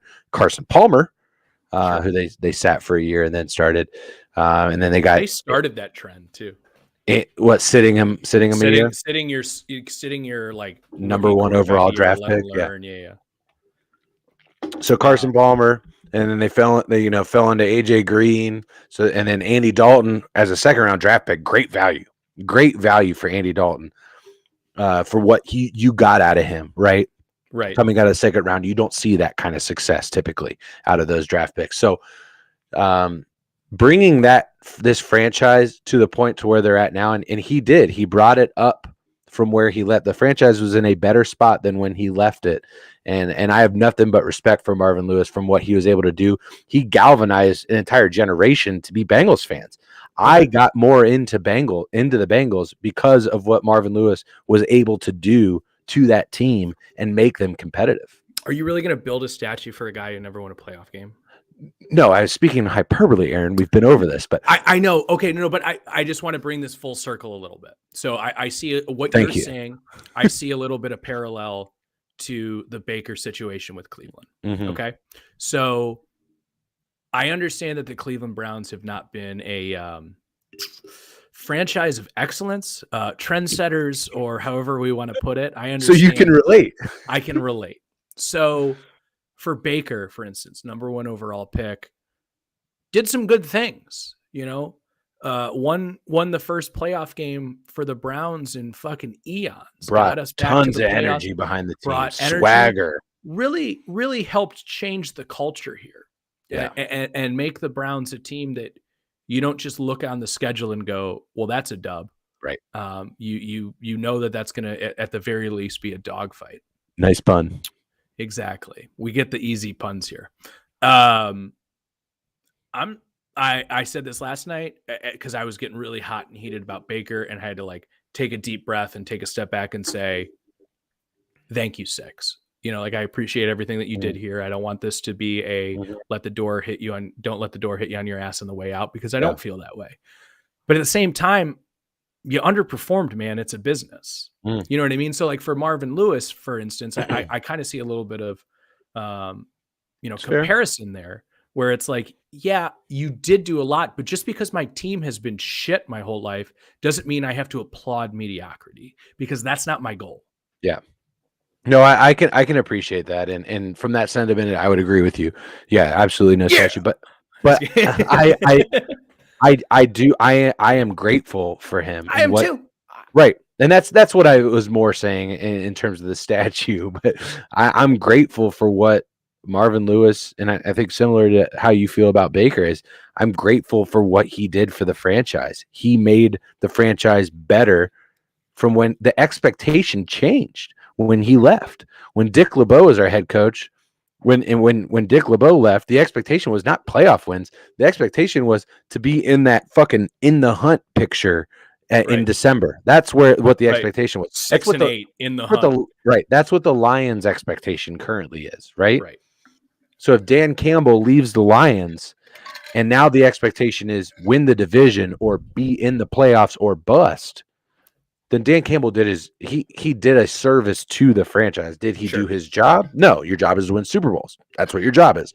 That's the expectation in the NFL, to win Super Bowls. But did he do the franchise a service? Absolutely. Baker Mayfield absolutely did the Browns a service. Like you said, it is not just we're going to dub I think some people might say that now going in with Jacoby there, but they're thinking about it a little bit more because of everything else that they have on that roster, including Yeah, that but defense. even when, like, obviously there's so many question marks when we talk about the Browns quarterback situation, but and I'm sure you'll agree with this, but from a national perspective, I think most people agree with the fact that the Browns have a really good roster. And again, it's on paper, and I understand that that doesn't necessarily mean a lot until the games are played. Mm. We've said the Browns have had a good roster for the last 2-3 years, and it hasn't necessarily materialized Had every a great year. roster last year. Yeah, and you know, obviously injuries are a part of football, and I'm not going to try to make that excuse because every team, you know, is injured at some point in time. Yeah. You know, there's a lot of luck that is involved in winning in the NFL. But what I would say is, you know, the Browns have put themselves in a really, really good position. Here's the thing that as Browns fans, we haven't really had the pleasure of having is we're now at the point where we're re-signing guys that we drafted. Myles Garrett, Denzel Ward, Nick Chubb. Like we talk about these guys all the time because those are the stalwarts on your team. And the Browns never really got guys to second contracts. It just didn't happen. They're like, I'm getting the fuck out of here kind of thing. Yeah. No, not even that. It was just they were bad. Oh, okay. Okay. Like we swung and missed. Right. It wasn't even like I want to get the fuck out of here. Yeah, it's just like I'm not sure- worth the money. I'm sure that happened, but no, it was just bad drafting, Right. bad development, bad coaching, which therefore, you know, there is something to be said about, you know, would you rather be the first quarterback taken, which means you're going on a bad team, or would you rather be the third quarterback taken and be put in a good situation where you're not starting for 2 to 3 years, you know? So I think a lot of the guys that the Browns drafted were just flat out bad. And I saw this interesting thing that the Browns now hold like 4 of the top 10 worst cap hits of all time. One of those was Brock Osweiler. Oh. And I'm looking at this because we traded him. We absorbed Brock Osweiler's contract, you know, 4 or 5 years ago just to get a second round pick. And guess who that turned out to be? Nick Chubb. That's a great move. I'll gladly burn cap space to be able to draft Nick Chubb. Yeah. That's great. So, you know, there's some unorthodox things that have happened to get us here. But I'd much rather be in this position than, you know, 1-31 over 2 years. Mm-hmm. Absolutely. I think you've earned your I don't want to say stripes because the Bengals, but you've earned that or you've taken your lumps, and now it's right. But even with Baker, reward. like just because I went through 1-31 doesn't mean I have to be happy about 8-8 or 8-9 now or whatever you want to call it. Right. Because I'm not. Right. I am a football fan just like everybody else, and my goal is to win a Super Bowl. I mean, if you can't do that, then put some perspective on it though. Let's say you go 1-16, and then the next year you go 8-9. You're feeling good about the direction your team is headed. So that was Baker's rookie year. Yeah, we're like, great. We went 7-9. Awesome. And I saw some throws that I've never seen a quarterback make here. And that's why I said, like, I'm still very grateful for the time, you know, that Baker brought here. But also at the same time, I think you and I can both agree, like, he's just not that guy. Yeah, you know, I thought he was at one point. I thought he was too. I honestly thought he was. I was like, damn, dude, this guy can do it. And then you started to see defenses figure him out a little bit, and him not be able to adjust to that and just making some really bad choices and missing throws, like bad misses. Not turnover generating misses, just well, no, there were plenty of those. Don't get me wrong, that's not what I'm saying, but just more so, not even just this last season, but the season before that too. You saw some of the just like, whoa, what the fuck was that, Baker? Just bad overthrowing guys, not hitting his high corner routes and things like that, just overthrowing them out. And you can blame the injury, which is fair, you know, because it is hard to generate. But you said it on here multiple times. If you're playing, I'm going to judge you as if you're healthy. 100%. Yeah, exactly. So No, I think it'll be it's going to be a lot of fun watching Week 1 Panthers Browns. I'll be tuning in for sure to check that one out just to see the emotion on the field. I'm sure there'll be plenty coming out of Baker. I'm sure he'll be making some fucking social media comments. I'm sure his fucking wife will have something to say because she always does. It'd be better if that game was in Cleveland. Don't you just feel better not to have a quarterback wife anymore? I mean, you got like 26 of them now, but don't you just feel better not to have a quarterback wife tweeting shit out all the time? Emily Mayfield was fine. I don't really care. That was. She's no Brittany Mahomes. Oh God, dude. I have no comment. Oh, I'm glad I slid that one, man. That was nice. Oh, there we go again with the puns. You're going to hell. You're going to hell. See you there. Bring the smokes. So actually, one thing I want to bring up real quick because, and again, I'm sorry to kind of rehash a lot of the stuff that me and Todd talked about last night. But I wasn't. I got really fucking hot and heated last night talking about the Mayfield trade because who was one of those teams that was in the Deshaun sweepstakes? Carolina. Right. And they didn't get him. Mm-hmm. But now it's like, oh, well, they got their guy in Baker. Oh, poor old Carolina. They're trying their best. They're doing whatever. Like, no, like, why are they completely off the hook for going all in and missing? So are the Saints. Exactly. So Baker ends up going to one of the teams that... Because they didn't do it. Yeah, but they would have. But they didn't, right? Yeah, they would have. Right. You can never get convicted of a crime that you thought about committing. Unless you like draw up plans and stuff, like the guys that tried to kidnap the governor of Michigan. I was going to say the kidnapping the governor of Michigan. Yeah, those guys are in jail. Don't take legal advice from Corey James at all. Yeah, I'm not a lawyer. But what I mean is, you're never going to get socially criticized for those kind of things when somebody does it. When somebody who actually does it, they are going to always catch more fire than the people that were considering doing it. Had Carolina done it, they'd be in the exact same position. They'd be in the exact same spot. They would, 100%. It just happened to be the Browns, and they happened to be catching the shit. But I get your point. No one's talking about that. No one's talking about how, Carolina was also a suitor, and the Saints also a suitor. Even a suitor, a final. Like, we put the package together. I think the Falcons were in there too, weren't they? Falcons, Panthers, Saints, and Browns. Yeah. Yeah, it's just, and not only that, he had said it's not going to be Cleveland, right? He came out and said that the Browns are eliminated as a contender for Deshaun Watson, and then they were like, "How about all these draft picks?" So yeah, it's that's an interesting perspective. I've never really thought about that. I mean, what was kind of your pedestal that you're standing, or your soapbox that you're standing on there? I think my whole point is, and we've said this before, like, listen, the Browns have gone from being the lovable loser to like a 3 to 4 year stretch of everyone being like, hey man, great roster building, kind of like a feel good story of like, everybody always has that team that isn't your number one team, but if they're on and you have no rooting interest in the game, you're like for me, for instance, I talk about the Chargers a lot, right? Just because I like Justin Herbert a lot. I kind of like some stuff that they're doing there. So if the Chargers are on, I'm going to probably just be rooting for them. And the Browns, same way with the Bills, right? And the Bills too.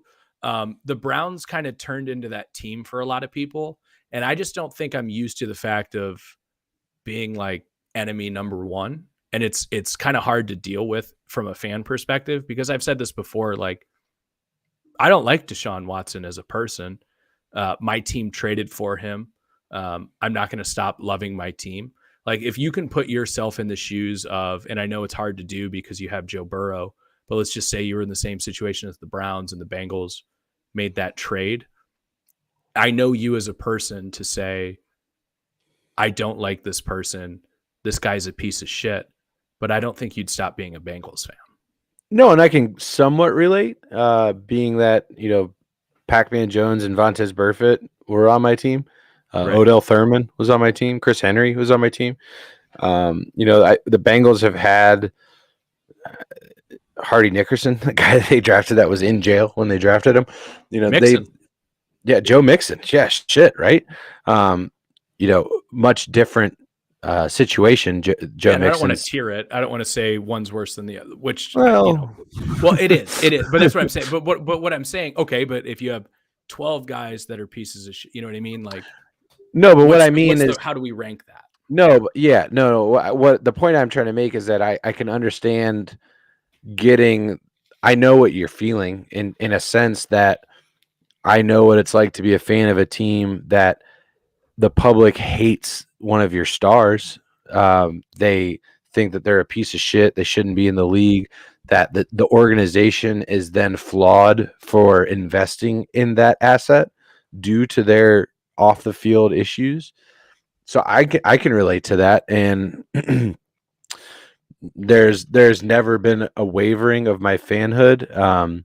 I think I've handled it less eloquently than you have, especially with Joe Mixon. I've shrugged that off. Yeah. I think time has healed that a lot, and particularly the fact that you've never heard any issues about Joe Mixon since he's been in the league. Right. I think we are able to chalk that up as someone he fucked up badly. Right. And he is, I think it's safe to say, learned from that and has not been a issue for the organization or the law since that.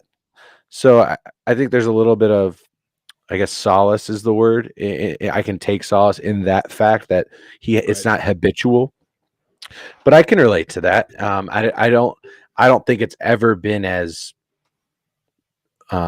nationally broadcasted because this is probably the biggest off the field scandal since Ray Rice, and Ray Rice was wrapped quickly because it was so apparent. It was so obvious what the choice was from the NFL's perspective. Get him out the league, Doug. Yeah, but it wasn't, because you remember it was. Well, it wasn't until everyone saw the video. And the video came out after the fact, and the NFL already had access to that video. Yes. That is like kind of part of the reason that the NFLPA is like fighting the Deshaun thing so hard, and they fought the Ray Rice thing so hard, was you can't just decide because in the court of public opinion you look worse when you've already had all of this knowledge. You knew this before the public. You don't get to decide after the fact that, oh, well, now that everyone else knows this. But they can, because they go back to the NFLPA and say, is this the hill you want to die on? Now that everyone sees that, you want to stand up for that? Yes, the NFLPA absolutely does. Well, because that's their job. Their job is to protect all of the players all of the time. No, that's it. That's a full stop. No, yes. They're not. When they're criminally flawed, I think they have some ways to not. I think they make concessions. Yeah. Yes. And I think that was a huge one. No, that was a big one for them. Was you already knew about this? We already. So why is it not different then? I guess is the question. What do you which part? So why is the Ray, since they came back on that point, you've already made your verdict. Now that everyone's seeing it, what I'm saying is that the NFLPA successfully argued that you can't change the suspension that you gave out for Ray Rice because this information became public when you already knew it. But they were able to successfully. No, what happened was nobody signed them, which is a whole different thing. Okay, you're right. Okay, that makes sense. So the NFL suspended him for 6 games initially. It was like 4 or 6 or whatever it was, but the NFL, and then the Ravens cut him. Yeah, well, they cut him before the ruling even came out, because the Ravens probably had access to the tape as well. And even if they didn't, there's enough there. Like, it's the same reason that the Texans just benched Deshaun last year. Like, was that their best option? No, but the NFL also didn't have to come out and make a ruling because he wasn't touching the field. So from a public perspective, Texans look good. They could have put him on the exempt list. But I think from a court of public opinion, I think the Texans look pretty good here, though. I don't think anyone's not anymore flagging. Well, that's fair with everything that's come out with the NDAs and all this stuff. If you guys aren't aware, the Texans, which clearly I wasn't there for a brief moment. The Texans had these massage therapists. They hosted them for Deshaun and had them sign non-disclosure agreements prior to performing their massage service for Deshaun. They look like an aiding and embedding kind of facilitator to this whole thing. Right. Which what's I their think, punishment? yeah, what's their punishment? Who knows? Draft picks, probably. I'm not sure. And then the other thing is, and I really don't want to sound like I'm carrying water for Deshaun here, because I'm really not. He definitely deserves a suspension. I don't know. I don't really know what it's going to come down to, but you can also go back to a couple of years ago with the Robert Kraft situation. Mm. So I think the NFLPA is taking the point of, because what they don't want to do is set precedent for future rulings. That's their whole job. Whether they morally agree with it or not, their job is to protect the players at all costs. And they're going to argue that you can't treat owners different from players if you're worried about public perception. Which they've already proven that argument. Right. So yeah, that's that. And the Robert Kraft deal was draft picks, a couple of draft picks, I think. Yes. What I don't even think it was really anything. So the It Texans might have probably, been like a fourth or a fifth or something. I actually don't know, so I don't Yeah, really want to speak on it. Yeah, I don't know either. So Texans might just be looking at a slap on the wrist here, just due to that. So that. So lot to be decided here as we wind. I mean, shit, we are weeks away from training camp, and we are weeks away from preseason. I think we're probably about 6 weeks removed from preseason games, which is awesome. Football is right around the corner. I cannot wait. I'll probably regret making this point, but I do want to real quick. So did you see the Josiah Anderson report that came out yesterday? I don't believe so. I was out of commission yesterday. Right. So basically the gist of it was, and keep in mind, Josiah Anderson is a pretty deep insider for football. Like, she's not just going to tweet this out for nothing, because, that takes away all of her credibility and career. But she had access to an interview of one of the sons of one of the massage therapists that were accusing Deshaun Watson, that the NFL has access to, basically saying that her mom had nothing but glowing things to say about Deshaun Watson until all of the other accusations started coming out. Wow. And she's a massage therapist. Again, I don't want to really put too much air into that, but I also think I have gone back and forth between, I don't think he's going to get suspended at all, to he's going to get a year. Oh my God, is he going to get fucking 2 years, to I think it's going to be like 6 or 8 games. It's interesting. I've heard that, just kind of on that point, and then I get back to your original one, that the goal is so that it will cost as a salary year, but not so much that it won't. They're going to suspend him enough so that he still has to count against. Like, if they suspend him a full year, his contract basically doesn't hit. Is basically what the point is. They want the contract to hit, right? And then for the Browns to not be able to get full use of the contract, basically, is the goal of the NFL, I think, is what I've heard. So we'll see how that plays out. But kind of back to that initial point, somebody coming out of the woodwork once all the issues came out, and it's a shame that those happen, because they do happen. And I'm not saying that this individual is doing this. What I'm about to say, I'm not saying that is actually happening. What I am saying is that this does happen in these situations. There are people that are only looking to take advantage of the situation. There are people only looking to cash in. And I'm okay with standing on this hill, and I'm okay with saying this because I think it is true. There are people out there that are looking to take advantage of Deshaun Watson. I think that is happening. I also think that there are people that are victims. I also think that I also think that he has wronged some people. I think that both can be true. And it's a shame that the prior exists, because what they do is they diminish the latter. And what I mean by that is the people that come out and look to take advantage of this situation, what they are really doing is not only helping themselves, they are hurting the argument of those that have actually been hurt. They are hurting future arguments of future victims as well, because they are illegitimate. If they are not real, victims in this sense of the word, and I'm not the one to define that, only that person and Deshaun Watson know that.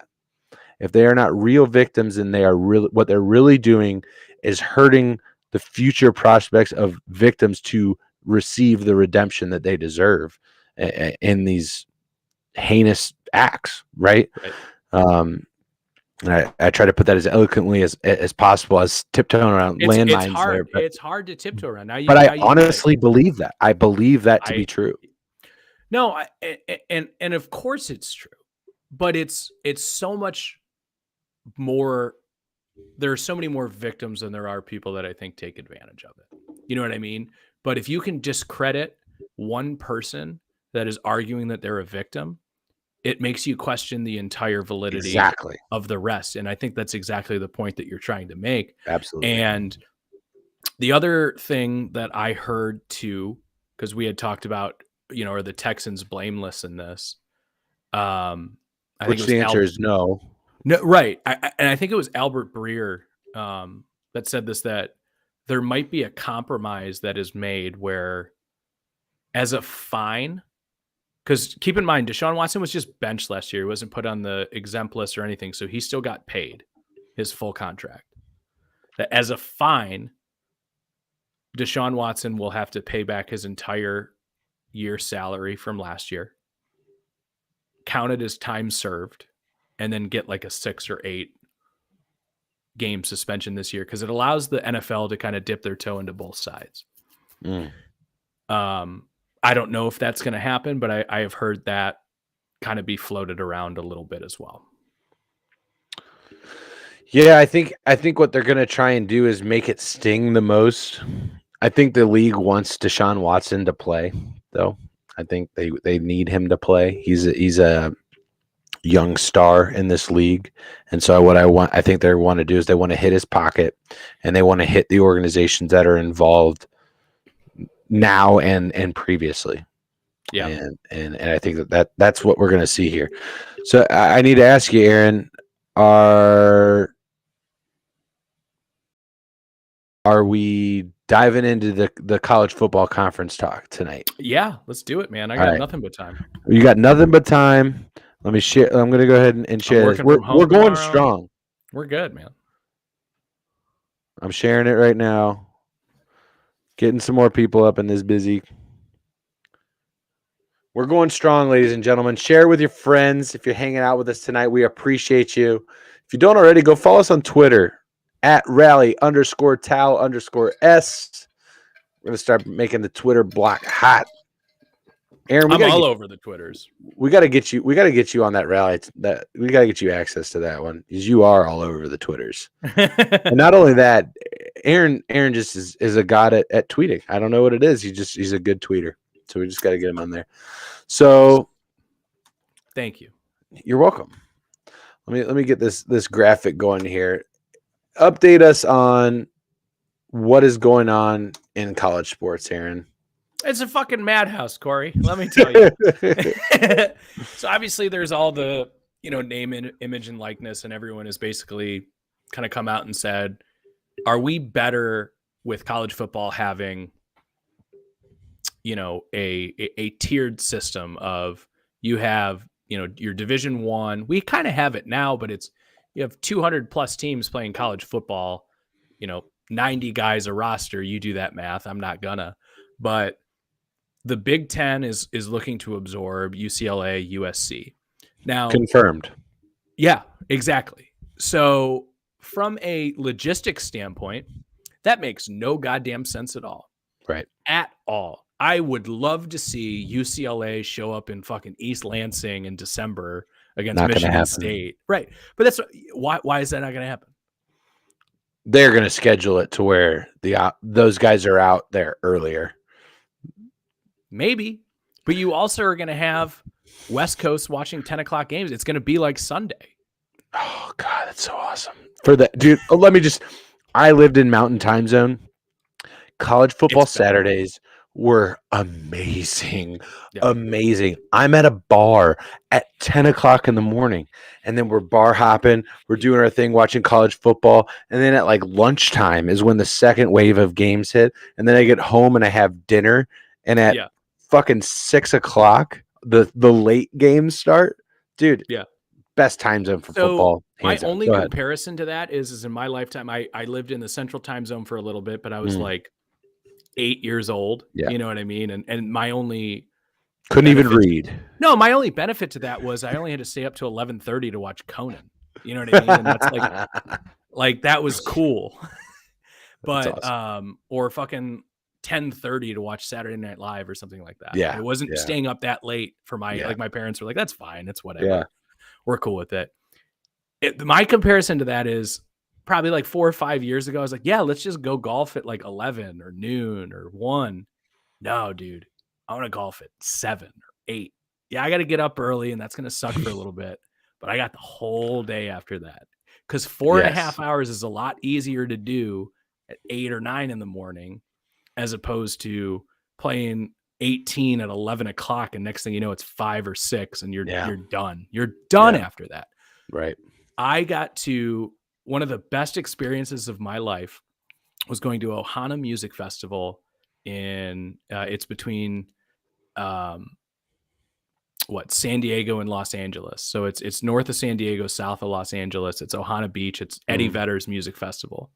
The Browns had a 1 o'clock game against the Ravens. The music festival doors don't open until 1 o'clock.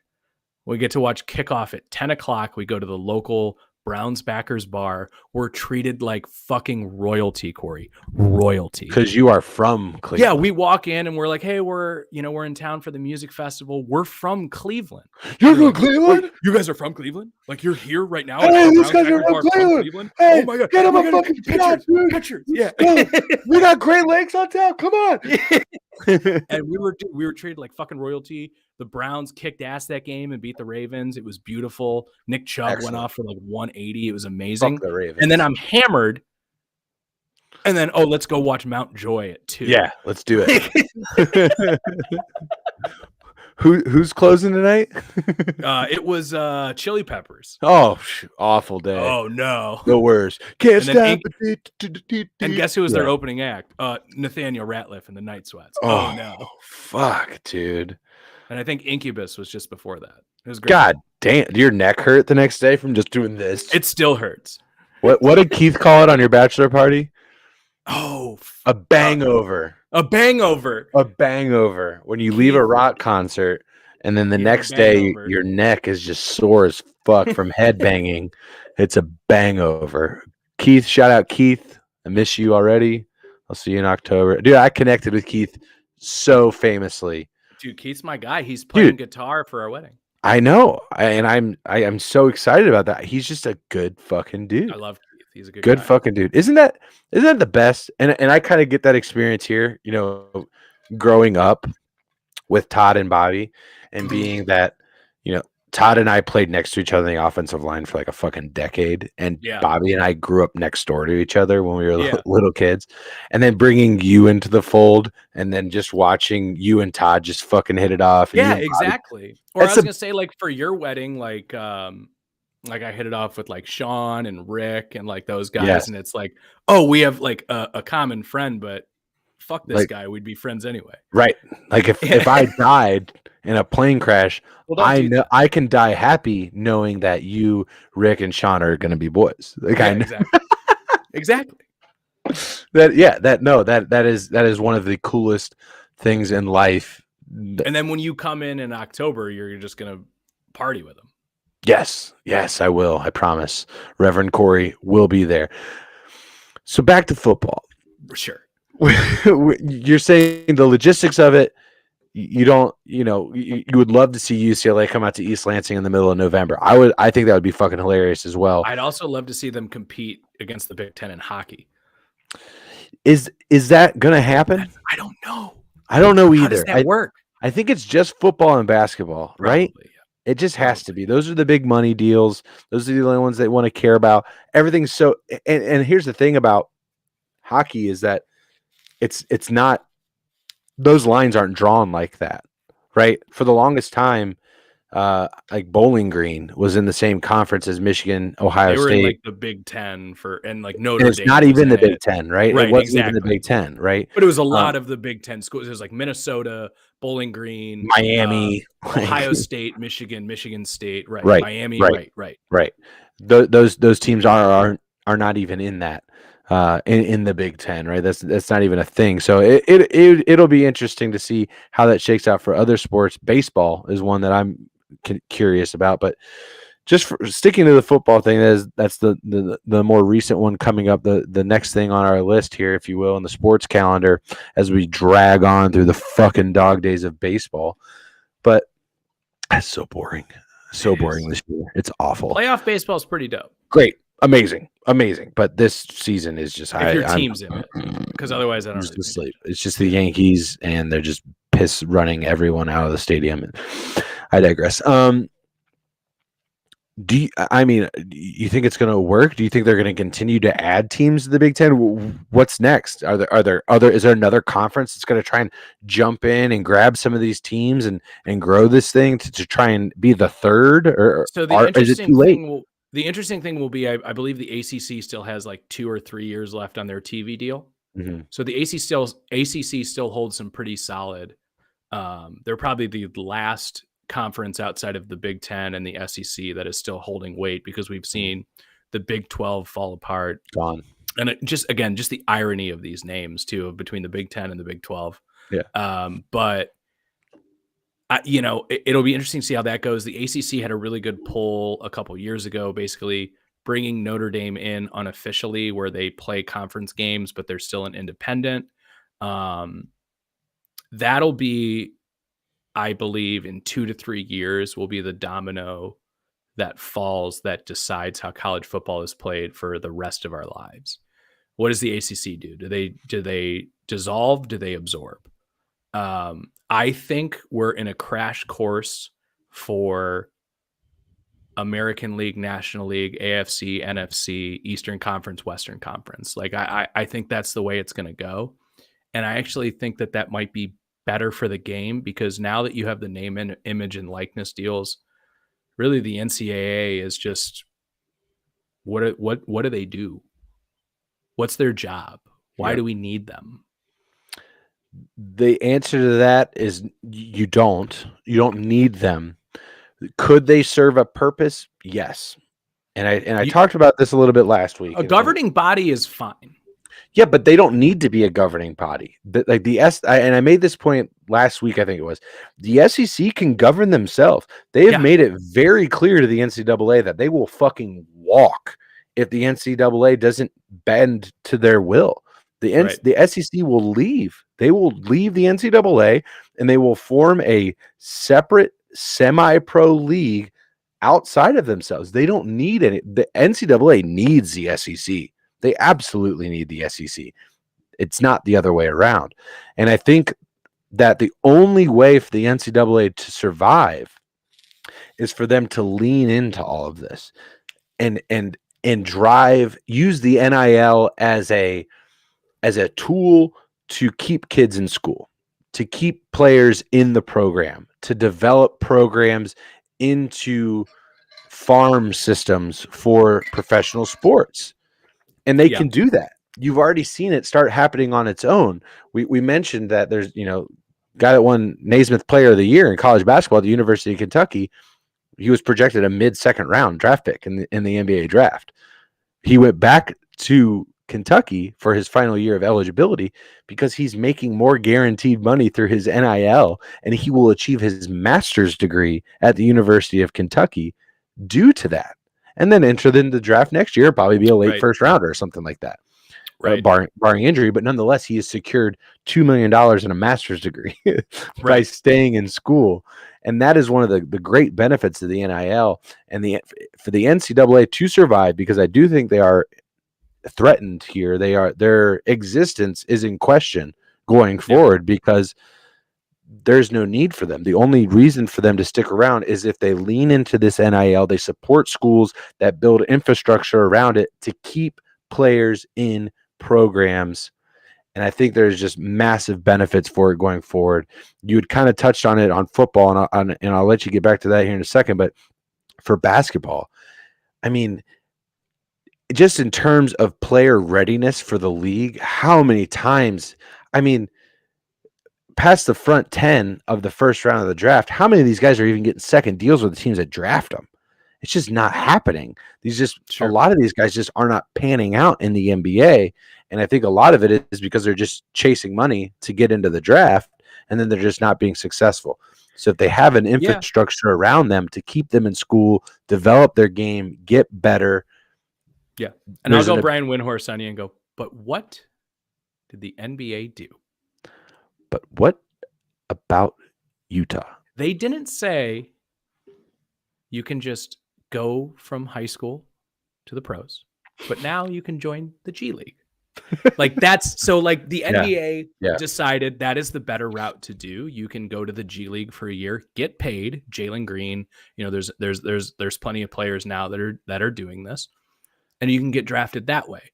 So that was previous to the NIL. And the funny thing too is, as you mentioned, college basketball, it's almost like the exact opposite has happened because the NBA, or I'm sorry, college basketball teams like Wichita State, Butler, like compete with and are better than like Alabama or teams like that are huge football schools. So like just because you're an SEC school and your football is your main product doesn't mean that you're going to beat these teams in March Madness. State, yeah. So that's to me the most interesting part of it. I think we've basically winked and just hid behind the fact that college football is the minor leagues for the NFL, which it really is.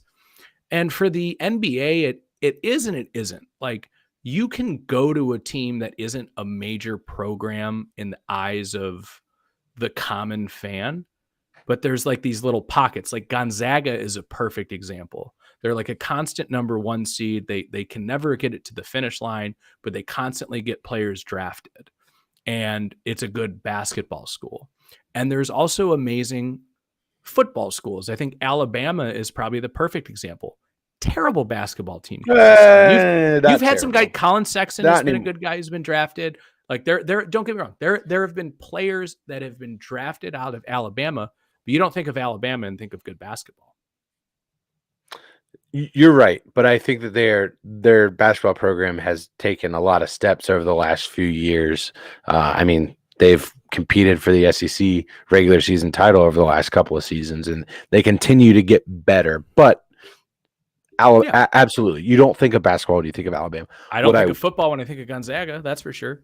Damn straight. But I will say that I do think that the days of college basketball not being a farm system for the pros directly could be in jeopardy. I think that could change. College basketball could be that with the introduction of the NIL.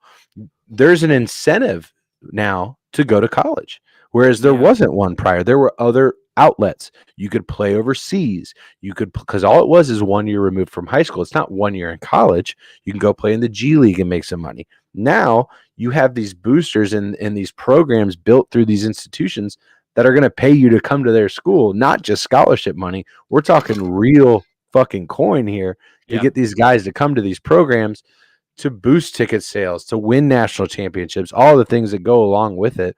And I think that it's only going to benefit the game of basketball. Back to the conference shifting thing, we kind of digressed into the, it's a whole thing. Fell into we fell into the NIL thing, but into the super conference thing that, you believe we're looking at two power conferences moving forward, and I tend to kind of agree with that. How does that improve college football? I think you get a better product because you have every game, and in college football it already is this way, but every game has this added importance to it. I also think it kind of, in a weird way, evens the playing field where you have teams like TCU or I don't know, Baylor or just teams that are they're around, or Cincinnati. Cincinnati is probably the perfect example where they might not be a powerhouse, but damn do they do a great job recruiting, and damn do they do a great job of coaching. Those teams aren't going anywhere, and they'll probably join one of these super conferences. There will still be players drafted in the first round that aren't a part of the major powerhouse. Mm-hmm. You know what I mean? Those jobs will still exist because there will still be college football. The thing that I'm worried about is college football. Sure, it's the feeder system for the NFL, but it's a very minute percentage of players that get drafted. You can go to Alabama or Ohio State or USC or Florida or wherever it is and not get drafted. You can have a pretty cool career, and people around, Gainesville or Columbus or Tuscaloosa are going to know who you are, and you might be able to sign some autographs at a car show. That doesn't necessarily mean you're going to make it into the NFL. Right. But I also think we need to quit kidding ourselves and quit acting like college football isn't the minor leagues for football. Right. Because the NFL needs that. Yeah. It needs that feeder system. Yep. And college football has filled that void forever. And now that the players are starting to get a little bit more, I don't know if say is the right word, but just a little bit more freedom and a little bit more ability to kind of control their own destiny. Power is the word.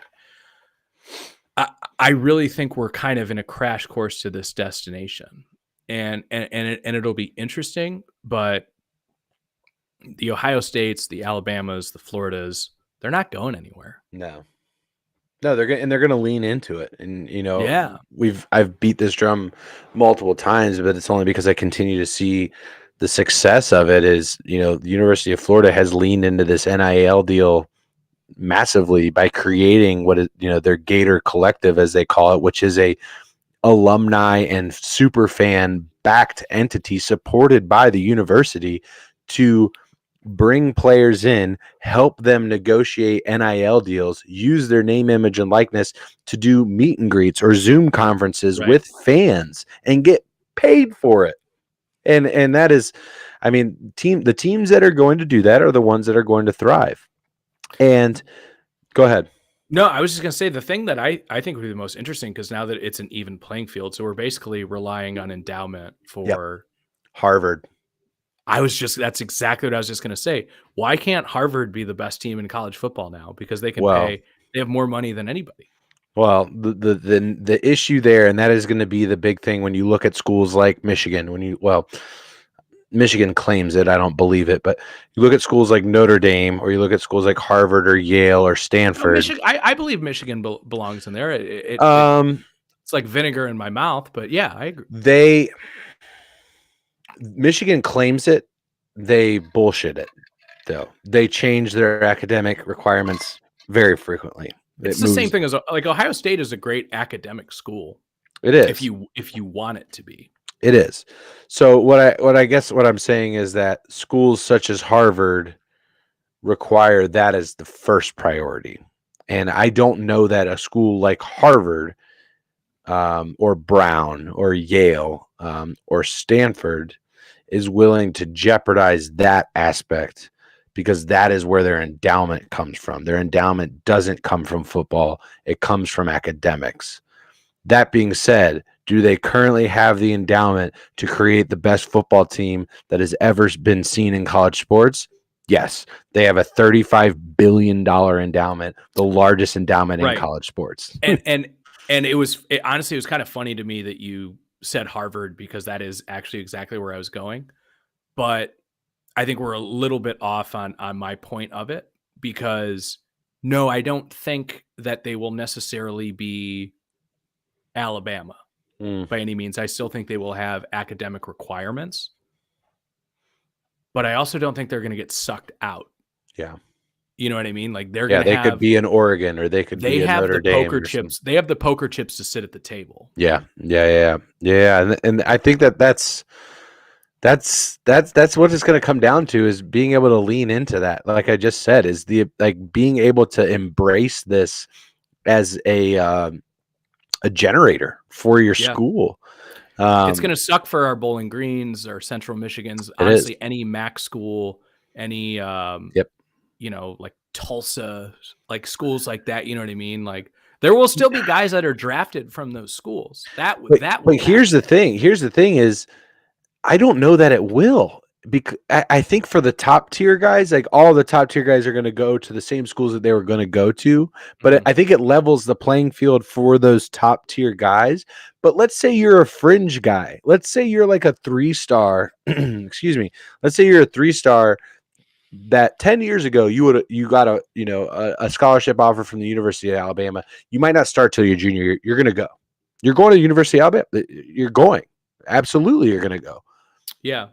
Now, let's say you get an offer from Alabama, but you also get an offer from Ohio University, and you can score $1.2 million by going to Ohio University and starting all 4 years. Yeah, and then transfer into the big leagues. Sure. Or stay there and rack up $5 million. What we're talking about is baseball minor leagues, AAA, single A, double, triple. And obviously the majors is the NFL. AAA is going to be your SEC Big Ten. Double A, you can go there and you can absolutely compete and show yourself to be your worth. And then you're probably going to get the call up because and then that's going to be the thing too, is there's only so many spots on these rosters and there's only so much money to go around. Would you rather give money to a guy who can come in right away and play, or a 4-star receiver who, we're pretty sure is going to be good, but I've seen this guy on tape against college athletes. So I think it's the transfer portal has been a big it's going to be massive in college football. It's going to be massive, and what it really is going to come down to is what for those fringe teams that we're talking about, which one of them can break through, right? We've seen some of these teams be able to pop out, like your Utah, like your Boise State. Now, University of Cincinnati, University of Central Florida, these teams that have been able to pop out and break into this, upper echelon hierarchy, this alpha club that we have in college football. These teams have been able to break into that.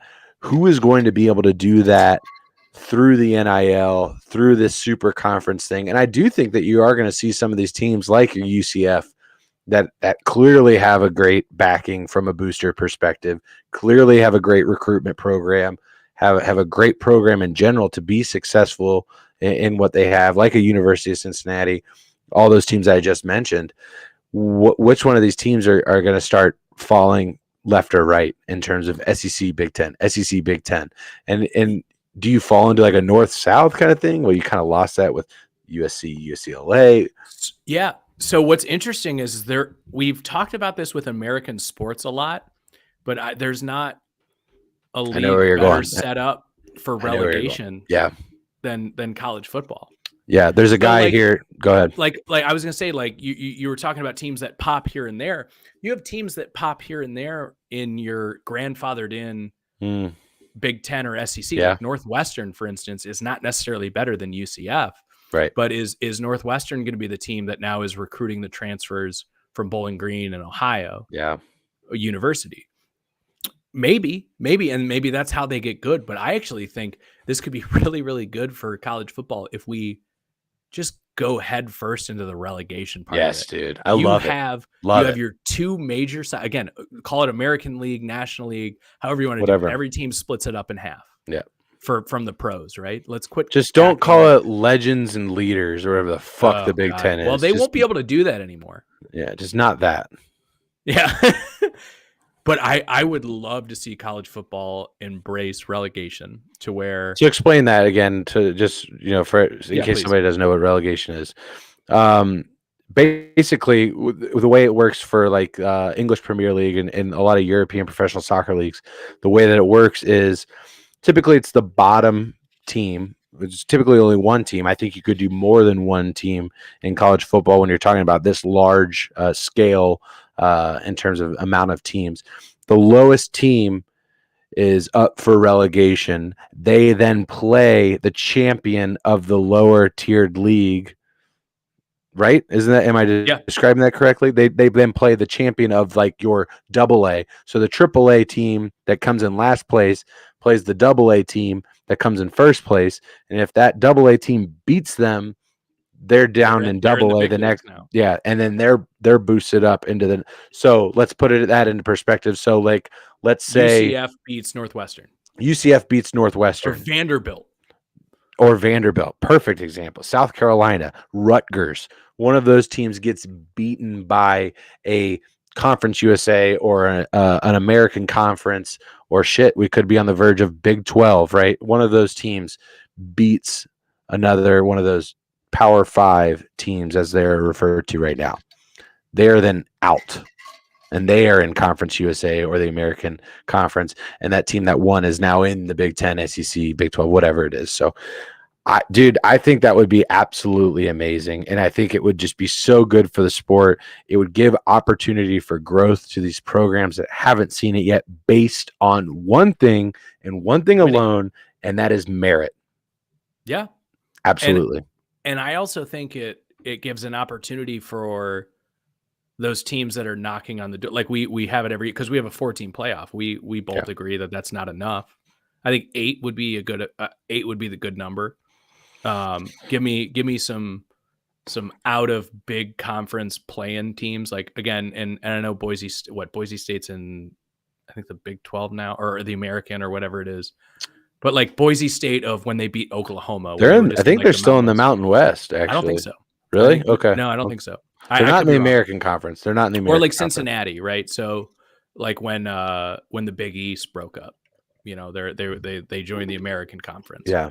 That although they do have like bowl qualifiers, they're not really seen as the Big Ten, the SEC, the ACC. It hurt them. It hurt them when right. the Big East It broke hurt up. them a lot. Yeah. I think it gives a great opportunity for those upper echelon teams that are knocking on the door that could beat your middle of the road Big Ten team. Right. Probably not beat Ohio State or Michigan State or Alabama or Florida or whoever it is. You know what I mean? Like the teams that are consistently always there. Mm-hmm. But it gives them the opportunity to still compete for something. Yeah. I think that is the best of both worlds, and I think we both agree that we're in a crash course for 2 major conferences. And if that's the case, then you kind of have to make it an 18 playoff, because you can't just go at least. Yeah. And when you have it set up that way, you can very easily sacrifice regular season games and just say, I don't know, 12th place plays 14th. You know what I mean? Like, who gives a shit? Have the NIT for the 2 big conferences. Yep. Like whatever. Absolutely. More and here's what you do. You don't shaft all your bowl sponsors, because you make these playoff games bowl games. That's what you do, guys. That's how you do it. You make the playoff games bowl games. So you still get your fucking Lawnmowers Club Association bowl and your fucking mayonnaise bowl and all this stupid shit. Mayonnaise bowl. Yeah, that was real. That was a real fucking. But you're all about that. I know this guy. All about real. Don't bring fucking Miracle Whip in this house. And you're out. You're out. He's fucking Angel Hernandez in your house. Out of there. Gone. Aaron Hernandez. Gone forever. So the I think it's going to be fantastic. Here's the thing that I will push, just play devil's advocate a bit here. The one thing that the playoff has taught us over the last few seasons is that you don't need to expand it.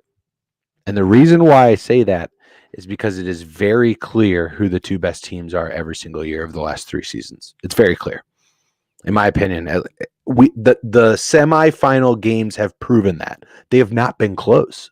Over the last at least 2 seasons, they have not been close. Alabama just trounced UC. Yeah, Georgia made Michigan look like Northwestern. They just weren't competitive games. Yeah, but we see this in other sports all the time. So like, let's take last year's NBA playoffs into account. The Bucks were not the better team than the Nets, right? It just worked out that way. Yeah. The Nets they played like 11 games together healthy, and everyone was like, this team can win the fucking championship. So I agree with you, but I think the fun in expanding the playoff, I think they could have, but no, go ahead. I think the fun in expanding the playoff is having Cincinnati play Oklahoma in round 1. Again, playing devil's advocate, not only that, from a revenue perspective, it's more games. Putting my business hat on, not only is it more games, you are now Jack, whatever the fucking mayonnaise bowl cost last year, now that it's a playoff game, it costs 3 times that. If you want to fucking pay up, you are going to pay up. It's the PlayStation Bowl, the Sony Sugar Bowl, or whatever it is now. Yeah. It's more expensive because it means more, and And how more does people are going to watch it. and how does college basketball make their money during the playoffs or during March Madness? Is the number 1 seed gets to play closest to home. Mm, You know what I mean? You can still do that with college football. So yep. you have Cincinnati and Oklahoma, and they're playing in like St. Louis. You know what I mean? Like people Mhm. can travel to that. Yeah. Yep. It's, Absolutely. that game isn't going to be in Pasadena and call it the Rose Bowl. Yeah. Yeah. Yeah, absolutely. And what you do is for your Final Four, you save those Final Four games for your Sugar Bowl, your Orange Bowl, your Rose Bowl, your Fiesta Bowl, Right. and then you have a destination for your national championship, right?